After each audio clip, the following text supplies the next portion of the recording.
अस्सलाम वालेकुम dear student. इस वीडियो में हम करेंगे क्वेश्चन हमारे पास 16। इसमें देखिए हमें एक नई एवरेज फाइंड आउट करने को कह दिया। नई एवरेज है जी आपके पास वेटेड मीन। अब वेटेड मीन क्या है आपने पहले नहीं पढ़ा होगा, बट ये बहुत ही आसान है, डोंट बी वरी। अब इसका टॉपिक मैं आपको यहाँ पर हल्का सा शेयर कर देता हूँ। बेसिकली ये बहुत इंपॉर्टेंट क्वेश्चन है। मैंने अभी तक फेडरल बोर्ड का कोई पेपर तो नहीं दिया, बट पंजाब बोर्ड्स में जब मेरे अपने पेपर हुए थे तब ये क्वेश्चन आया था, और उसके बाद भी एक बार 2020 में 22 में ये आ चुका है पंजाब के बोर्ड्स में। ठीक है, तो ये ज़्यादा इम्पोर्टेंट क्वेश्चन है। उसमें थोड़ी सी स्टेटमेंट और है, बट सारी वैल्यूज़ भी यही सेम है। अब यहाँ पर वेटेड मीन का आपको बता देता हूँ। वेटेड मीन यहाँ पर लिख देता हूँ।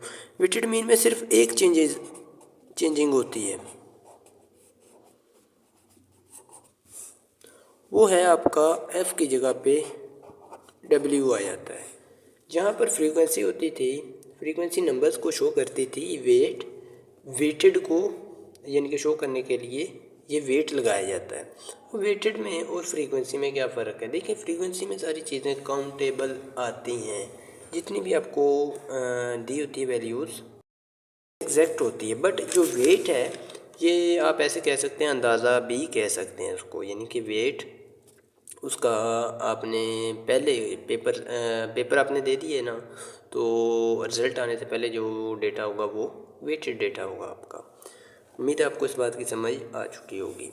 अब वेटेड मीन को रिप्रेजेंट कैसे करते हैं? जिस तरह अरिथमेटिक मीन को x बार से रिप्रेजेंट करते हैं, इसमें चेंजिंग यही है कि इसकी बेस पे w लिखा जाता है। और इस वेटेड मीन के क्वेश्चन बहुत थोड़े होते हैं हर बुक में। मीन्स के राउंड अबाउट जो पंजाब की टेक्स्ट बुक है ना, उसमें एक क्वेश्चन है और अक्सर ये क्वेश्चन आ जाता है और स्टूडेंट को पता ही नहीं चलता वेटेड मीन क्या है। वो देखते हैं मीडियन मोड, हमने इतने सारे मीन फाइंड आउट किए हैं, बट ये वेटेड मीन नई चीज़ है। इसका एक आधी क्वेश्चन होता है, बट इसमें से लाजमी आ जाता होता है। ठीक है, तो इसमें सिर्फ यही एक चेंजिंग है, एफ़ की जगह w लगाना है। जिस तरह सिग्मा एफ एक्स होता था ना, तो आपने डब्ल्यू एक्स लगाना है। Divide by summation of F होता था, अब यहाँ पर वेट पे डिवाइड करना है। ठीक होगा, कोई नई चीज़ ये नहीं है। अब उसने बता दिया कि एक स्टूडेंट है, उसका मीन जो है वो नंबर ले सकता है, वो उसको हम एक्स से रिप्रेजेंट कर देंगे।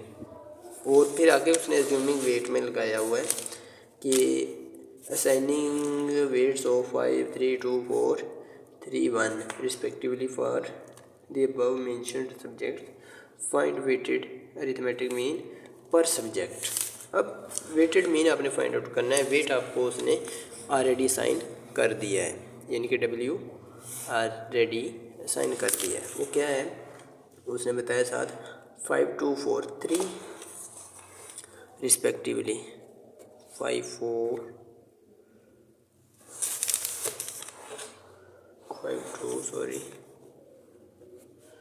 4, 3 and 1।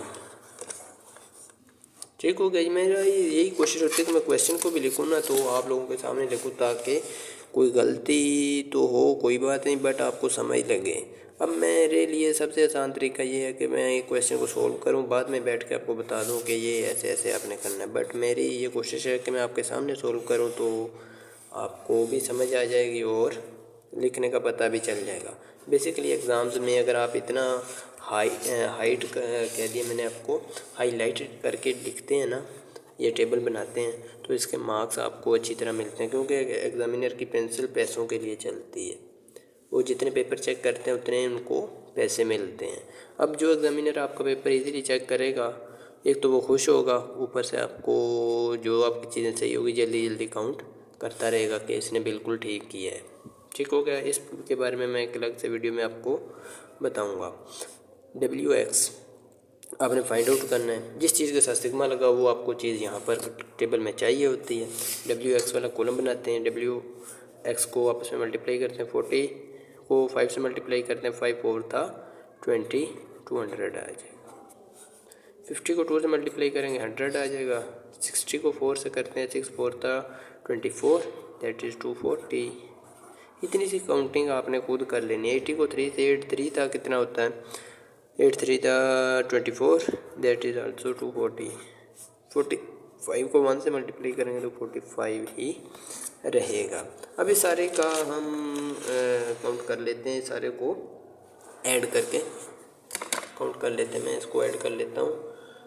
5 + 2 कितने होते हैं 7, 7 में 4 डालें 11, 11 में 3 डालें 14 एंड 1 15। देखें ये मैंने ऐसे ही काउंट कर लिया। इसका सम क्या आया, मेरी यही कोशिश होती है मैं पहले वाले कॉलम के नीचे सम डाल दूँ। अगर पहले वाले कॉलम की ज़रूरत है तो डोंट वरी, यहाँ पर लाइन लगा के इसके पीछे सम डाल दें और इस सम का मतलब होगा कि हम सब का सम कर रहे हैं। ठीक हो गया जी। अब इस सारे को मैं काउंट कर लेता हूँ। 200 + 100 + 240 + 240 + 45, दैट इज़ 825।